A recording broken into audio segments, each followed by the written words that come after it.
ये एक महिला का हाथ है जिनकी उम्र अगर कहा जाए लगभग 33 साल के आसपास की इनकी उम्र है। इनके हाथ में क्या स्थितियाँ हैं, किस तरीके से हाथ देखा जाता है, उन सभी चीज़ों पे चर्चा करेंगे एक एक करके। सबसे पहले अंगूठे से शुरू करते हैं। अंगूठा अगर कहा जाए तो फ्लेक्सिबल अंगूठा है। फ्लेक्सिबल अंगूठे का मतलब हो गया कि ज़्यादा मुड़ रहा है पीछे तक, तो हम लोग कहते हैं फ्लेक्सिबल अंगूठा। अंगूठा अगर इनका देखा जाए तो ये कहा जाएगा कि फ्लेक्सिबल नेचर को दिखाता है। एक बात, क्रोध बहुत रहता है, क्रोध से संबंधित चीज़ों को भी इंगित करता है। दूसरी बात, तीसरी चीज़ अगर कहा जाए, ये हिस्सा सामान्य है, बहुत ज़्यादा लंबा नहीं है, बहुत ज़्यादा छोटा नहीं है, लेकिन इसके ऊपर एक रेखा जो है चढ़ रही है। ऐसे में हमेशा थोड़ा सा अपने क्रोध पे नियंत्रण करके चलिए, क्रोध से संबंधित चीज़ों में थोड़ा सा बचा के चलिए। दूसरी चीज़ अगर देखा जाए, इसके ये हिस्सा अगर देखें तो घर और का है, जो भी आपका घर बनेगा इसमें कहीं कोई दो राय नहीं है। गुरु की उंगली अगर कहा जाए लंबी है। गुरु की उंगली अगर कहा जाए शनि के बीच के पर्वत से ऊपर जा रही है। ऐसे में कहा जाएगा कि गुरु का ये हिस्सा ठीक है। गुरु के हिस्से पे अगर कहा जाए तो ये कहा जाएगा कि इस पर कई रेखाएं खड़ी हो रही हैं। जीवन साथी के स्वास्थ्य पे समय के अनुसार भी असर डालती है। ठीक है। दूसरी उंगली अगर देखा जाए सामान्य कहलाएगी। पहला पर्व अगर देखा जाए तो मिला जुला सा है। मिला जुला सा मतलब ये हो गया कि वेट का ध्यान रखिए, खान पान का ध्यान रखिए, पेट का ध्यान रखिए, हार्मोन से संबंधित चीज़ों का ध्यान रखिए। शनि की उंगली सीधी है, लंबी है। शनि का तीसरा पर्व अगर कहा जाए तो छोटा है। ऐसे लोग अगर कहा जाए कंफ्यूज बहुत रहते हैं जीवन में, एक बात। दूसरी चीज़ अगर कहें तो काम से हताश जल्दी हो जाते हैं, दूसरी बात। तीसरी चीज़, इसके आधार पे और इसके आधार पे हृदय रेखा आगे से जाके दो फाड़ में बट रही है।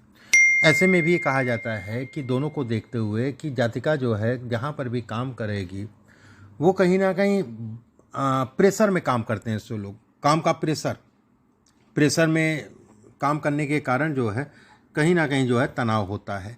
ऐसे लोग लायबिलिटी बहुत जल्दी ले लेते हैं। ठीक है, आप ये आपका काम मैं कर दूंगी, किसी ने कहा, उसको मना नहीं कर पाई, और अब ये चीज़ें थोड़ा सा देख ताक के चलिए। जब नहीं कर पाएंगी तो आपको पीड़ा मिलेगी, उसमें कोई दो राय नहीं है। धन के दृष्टिकोण से ये पर्वत अच्छा है। ये हिस्सा अगर देखा जाए सामान्य है। सूर्य की उंगली अगर कहा जाए लंबी है। सूर्य की उंगली अगर कहें तो तीसरा पर्व यश को दिखाता है, जो सामाजिक है, सामान्य है। दूसरा पर्व अगर कहा जाए सामान्य है, लेकिन इस ससुराल पक्ष में भी ठीक है, कोई ऐसी दिक्कत वाली बात नहीं है, कोई चिंता वाली बात नहीं है, क्योंकि इस पर कोई विशेष दाग धब्बा नहीं है, इसलिए कहा जाएगा चिंता वाली बात नहीं है। पहला पर्व अगर कहा जाए तो मिला जुला सा है, जो शारीरिक ऊर्जा में कभी तो बहुत ऊर्जा एनर्जेटिक रहती हैं, कभी बहुत दब जाते हैं। ये उंगली अगर कहें तो ऊपर से पतली है, पिता के कष्ट को ये दिखाती है।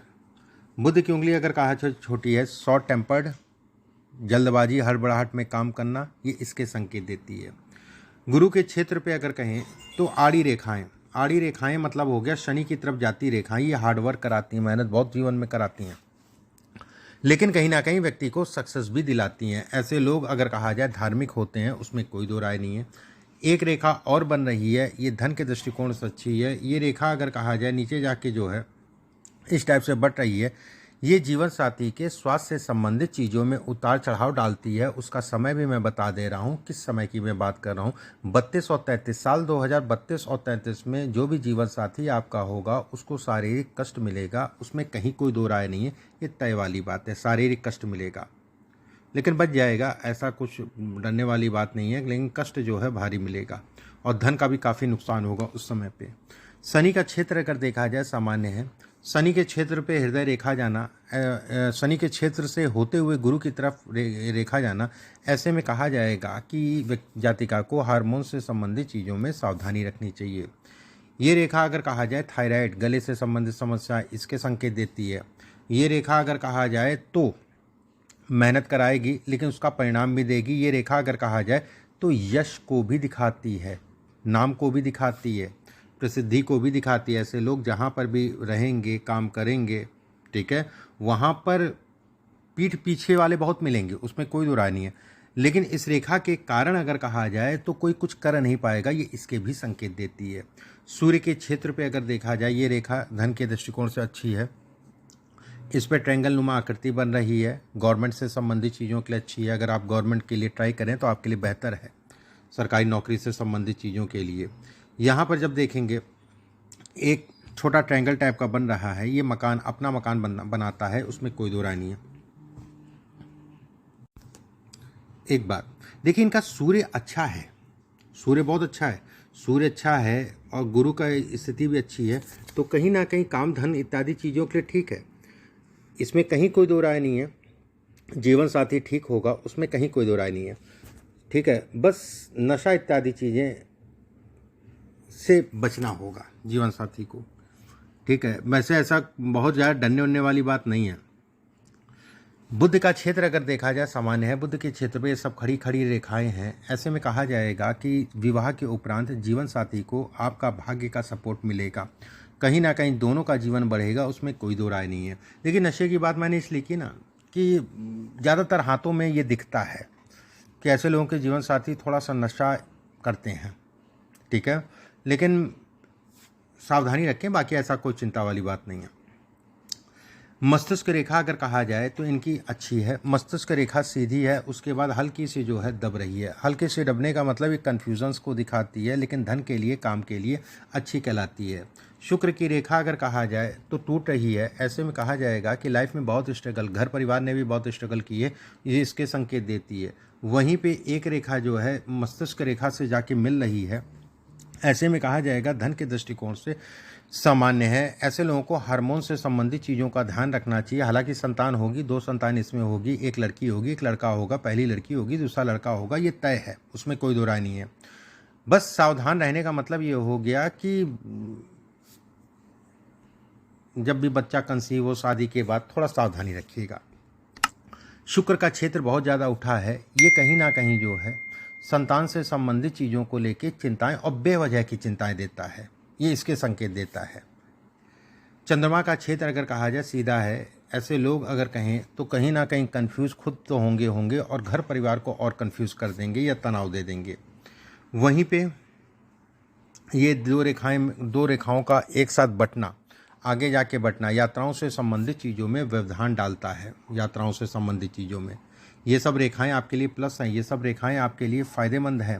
ऐसे में कहा जाएगा कि शादी के उपरांत जो है कहीं ना कहीं जातिका व्यवसाय भी कर सकती है अपने जीवन साथी के साथ में। इसके बाद ये रेखाएं अगर कहा जाए ट्रैवल से संबंधित है, यात्राओं से संबंधित है। यहाँ से लेके यहाँ तक का पीरियड, यहाँ से लेके यहाँ तक के पीरियड में यौ का निशान बन रहा है। यौ का निशान का मतलब हो गया लगभग 91-33 साल की आप हो गई हैं, समय चल रहा है। थोड़ा सा सावधानी रखिएगा वैवाहिक जीवन, क्योंकि विवाह तो आपका 2024 से ऊपर नहीं जाएगा। 100% तय है कि इस साल के लास्ट डेट में नवंबर के बाद से विवाह के लिए समय स्टार्ट हो जाएगा, और बहुत लेट हो गया तो 2024 कैसे तैसे 2027-28 तक का समय निकालिएगा अपना जीवन साथी के साथ में। उसके बाद जो है कहीं ना कहीं कोई दिक्कत वाली बात नहीं है। असल में होता क्या है ना कि जब सूर्य का क्षेत्र बहुत ज़्यादा उठा होता है, बुध का क्षेत्र बहुत ज़्यादा उठा होता है, उसके साथ में शुक्र का क्षेत्र बहुत ज़्यादा उठा होता है, ऐसे लोग अपने जीवन साथी से अपेक्षाएं बहुत करते हैं, बहुत अपेक्षाएं करेंगे, ठीक है। अपेक्षाओं को ये दिखाता है, और कहीं ना कहीं अपने आप में ऐसे लोग लापरवाह होते हैं, उसमें कोई दो राय नहीं है। और उस लापरवाही के कारण ऐसे लोगों का कहीं ना कहीं भाग्य क्षीण होता है। तो अपेक्षाएं अच्छी चीज़ है, हर आदमी को रखनी चाहिए, ओवर अपेक्षाएं नहीं, और आपको दूसरे को समझ के ही चलना चाहिए, आपके लिए बेहतर होगा। अपने साथ में दूसरे को भी लेके चलें, समझ के चलें, तो आपके लिए ज़्यादा बेहतर होगा। अब आपके एक एक करके प्रश्नों को ले लेते हैं जो आपने पूछे हैं। पहला प्रश्न आपने पूछा है कि शादी कब। शादी का मैंने समय बताया, इस साल नवंबर के बाद 100% 2024 खाली नहीं जाएगा, शादी आपकी हो जाएगी, उसमें कहीं कोई दो राय नहीं है। फिर भी मान लेते हैं अगर आधा % छूट जाता है, आधा ही % मैं कह रहा हूँ, 99.99% मैं कह रहा हूँ कि शादी आपकी हो जाएगी। ये जन्म कुंडली भी दिखा रही है और यही चीज़ हाथ भी दिखा रहा है, ठीक है। अगर छूटती है तो शादी 2026 में होगी, साल 2026 में, वैसे छूटेगी नहीं, उसमें कहीं कोई दो राय नहीं है। इसके बाद आपने पूछा है जीवन साथी कैसा होगा। जीवन साथी ठीक होगा, ठीक है। गवर्नमेंट सेक्टर से संबंधित चीज़ें भी इसमें दिखाई देती हैं, गवर्नमेंट सेक्टर से संबंधित चीज़ें इसमें दिखाई देती हैं। या फिर देखिए, दो ही चीज़ समझिएगा, गवर्नमेंट सेक्टर हो गया या व्यवसाय। अगर मैं दोनों की अगर मैं बात करूं तो व्यवसाय अगर कहा जाए तो 60 से 70% और गवर्नमेंट जॉब अगर कहा जाए तो 30 से 40% जो मेन हाथ में दिखता है। ठीक है। इसके बाद आपने पूछा है मैं पहले टीचिंग का काम कर रही किसी वजह से छोड़ दिया है, दोबारा से आप काम करना चाहती हैं। देखिए बिल्कुल आप कर सकती हैं। बहुत सारे बदलाव आपको अब आने वाले समय में दिखाई देंगे अपने अंदर, जो कि आपके लिए सकारात्मक होंगे, उसमें कोई दो राय नहीं है। शादी से संबंधित चीज़ों में बस रिश्ते जो भी आए थोड़ा सा देख दाख के चलिएगा। ठीक है, क्योंकि ऐसे लोगों को कहीं ना कहीं धोखा भी लगता है। विवाह से संबंधित जन्म कुंडली बढ़िया से मिलाइएगा, उसके बाद आगे बढ़िएगा। इस चीज़ का ध्यान रखिएगा। ये दुर्योग भी है हाथ में अगर कहा जाए तो ये रेखा का बनना ये मांगलिक दोष को भी दिखाता है, ये पीड़ा को भी दिखाता है। मैं फिर से कहूँगा, ठीक है। तो विवाह से संबंधित दोष भी है, इसमें सावधानी भी रखनी है। ठीक है। और विवाह वैवाहिक जीवन से संबंधित चीज़ों में आपको जो है देख दाख के चलना है। मांगलिक हो आप, मांगलिकता को दिखाता है ये मांगलिक से संबंधित चीज़ों को दिखाता है। ये सब रेखाएं जो दिख रही हैं ये मांगलिक दोष को दिखाती हैं। तो मांगलिक लड़का ही होना चाहिए, इस चीज़ का ध्यान रखना।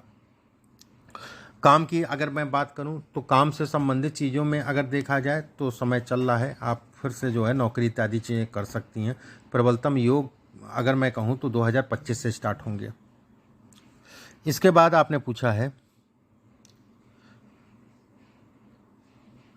मैंने जितने भी जीवन साथी देखे वो बायोडाटा से अलग ही मिल। हाँ, धोखा। ठीक है, बायोडाटा कुछ और था और हुआ कुछ और। ठीक है, ये सावधानी रखनी है। तभी बस मैं वहाँ पर नहीं जा रहा था, बायोडाटा पर नहीं जा रहा था। मैं बस ये कह रहा था कि आपको जो है जन्म कुंडली मिलवा लेना है, क्योंकि ये सावधानी रखनी है। हाथ में भी अगर देखा जाए शुक्र बहुत बली है, बुध को देखा जाए, उसके बाद अगर कहा जाए शनि और राहु के क्षेत्र में यव का निशान। ऐसे में कहा जाता है कि शादी ब्याह भैया जब भी करना तो बड़ा देख दाख के करना, सोच समझ के करना। ठीक है। और विवाह के 2-3 साल जो है सावधानी से निकालना, उसके बाद कोई दिक्कत वाली बात नहीं है, कोई समस्या वाली बात नहीं है। ये चीज़ थोड़ा देख लीजिएगा। मैं सिंगल फैमिली मिलेगी या जॉइंट फैमिली मिलेगी? देखिए ऐसा है, सिंगल फैमिली जॉइंट फैमिली का मतलब अगर मैं कहूँ एक साथ अभी इतना थोड़ा दिखता है कि आप ससुराल में। हाँ, ये पूछो कि आप घर से दूर रहोगे कि ससुराल में रहोगे। भाई उनके पिताजी के कितने भाई हैं और लड़के के कितने भाई हैं, इतना नहीं दिखता है हाथ से। ठीक है। हाँ, ये है कि इसमें अगर देखा जाए ससुराल से संबंधित चीज़ें सामान्य हैं। अपने नेचर को थोड़ा सा बदल के चलना, बाकी कोई चिंता वाली बात नहीं है। ससुराल के प्रति मैंने आपको बता दिया, मेरे बच्चे भी बता दिया, ये सारी चीज़ें मैंने आपको बताई। सावधानी से रखना, शादी से संबंधित चीज़ों में सावधानी। पैसा आएगा, धन आएगा, धन से संबंधित चीज़ें अच्छी हैं। जीवन साथी के चुनाव देख दाख के, जन्म कुंडली मिलवाने की उपरांत आगे बढ़ना। ठीक है, बाकी कोई डरने वाली बात नहीं है, कोई चिंता वाली बात नहीं है। आपको काम करना है तो 2025 से मुख्य समय स्टार्ट है। अभी प्रयास कर लो, 1.5 साल का पीरियड है। छोटा मोटा कोई काम मिल जाए, कोई बहुत बढ़िया काम इस समय मिलता हुआ नहीं दिखाई दे रहा। 2025, 26, 27, 28, ये 25, 26, 27 ये साल आपके लिए अच्छे हैं काम धाम से संबंधित चीज़ों के लिए। काम से संबंधित चीज़ों के लिए एक काम करना, एक पन्ना इस हाथ में पहन लेना एक बार। दूसरी चीज़, इस समय पे नेगेटिव थिंकिंग मत रखना, नकारात्मक सोच मत रखना। गुस्सा बहुत ज़्यादा आएगा, क्रोध बहुत ज़्यादा आएगा, नेगेटिव मन ज़्यादा करेगा। ठीक है, आपको महसूस होगा कि शादी को लेके बदनामी हो रही है। ठीक है, तो इन सब चीज़ों को किनारे करके ही आगे बढ़ना और थोड़ा सा योगा सुबह के समय ज़रूर करना। बाकी ओवरऑल लाइफ अगर कहा जाए तो माउंट साहब के अच्छे हैं, जो आपको अपना घर देते हैं। मतलब एक होता है पति का घर, ऐसे लोग अपने पैसे का भी घर बनाते हैं, उसमें कहीं कोई दो राय नहीं है। धन के दृष्टिकोण से अच्छा है। विवाह से संबंधित चीज़ों में शुरुआती दौर में आपको सावधानी रखनी है, क्योंकि ये पीड़ित होना भी अच्छा नहीं है। ये भी कहीं ना कहीं विवाह से संबंधित चीज़ों को देखा जाता है। बाकी धन पैसा इत्यादि चीज़ें सामान्य हैं। एक पन्ना पहन लेना, इस उंगली में कोलंबियन बीट का सोने में बनवा के लगभग 6 रत्ती का सोने में बनवा के बुधवार के दिन सुबह के समय प्रतिदिन आपको 3 बार हनुमान चालीसा का पाठ रोज करा करो। कोशिश करो हर सोमवार को शिवलिंग के ऊपर जल चढ़ाओ और 5 दाने चावल, पूरे टूटे ना हो, 5 दाने चावल उनके ऊपर चढ़ा दो। दूसरा काम। तीसरा काम आपको जो करना है, जब भी विवाह या शादी के लिए घर परिवार वाले देखने जाएं तो अपनी उस दिन पूरे दिन अपने बाल को खुला रखना, बांधना नहीं। जब तक वो लोग आ ना जाएं तब तक अपने बाल को खुला रखना, बांधना नहीं। इसके अलावा शनिवार को कम से कम 5 शनिवार या 8 शनिवार छाया दान कर दिया करो। छाया दान का मतलब हो गया कि अपना चेहरा सरसों के तेल में अपना चेहरा देके जो भी मंदिर है या कोई मांगने वाला है या पीपल का पेड़ है उसमें जो है चढ़ा दो, जैसे भी कर पाओ। अभी के लिए बस इतना ही। नमस्कार।